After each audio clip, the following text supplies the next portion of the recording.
विधानसभेच्या निवडणुकीचे exit poll आलेले आहेत. यामध्ये महायुतीला स्पष्ट बहुमत दिसतंय. मुख्यमंत्री पद आणि नेतृत्व कोण करेल असं वाटतं आपल्याला?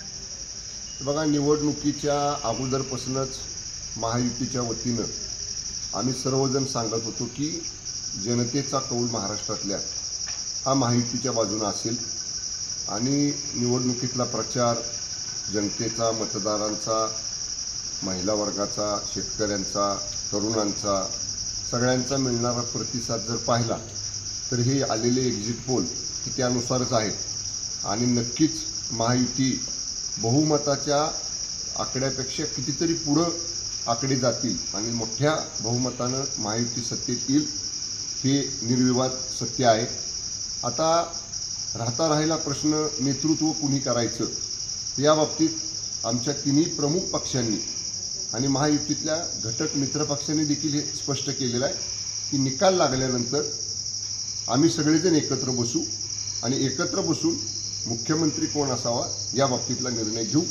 शिवसेनेची सुद्धा तीच भूमिका आहे की निकाल लागल्यानंतर आमचे तिन्ही नेते माननीय मुख्यमंत्री एकनाथजी शिंदेसाहेब, माननीय फडणवीस साहेब, माननीय अजितदादा आणि महायुतीच्या मित्रपक्षांचे सगळे नेते एकत्र बसतील, चर्चा करतील आणि चर्चेतनं या बाबतीतलं मुख्यमंत्रीपदाचा निर्णय होईल.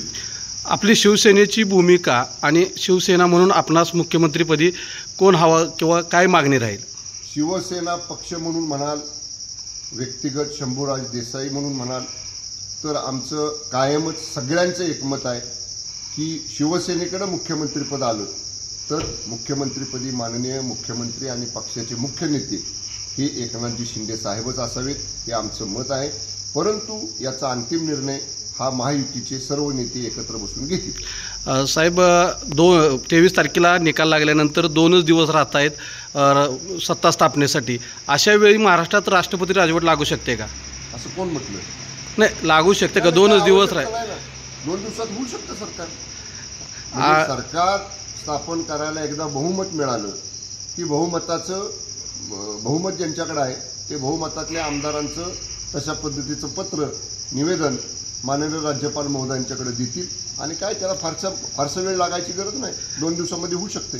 एक्झिट पोलवरून महायुती सत्तेत येईल हे स्पष्ट झालेलं आहे. मात्र महाविकास आघाडी सत्ता स्थापनेचा दावा करेल आणि दिवस सांगितलेला आहे तुमच्या विरोधात कायम बोलणारे संजय राऊत यांनी आणि मुख्यमंत्री पदावरून काँग्रेस आणि त्यांच्यात टोलाटोली चाललेली आहे.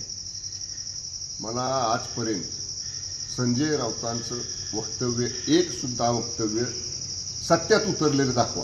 सत्यात उतरलेलं.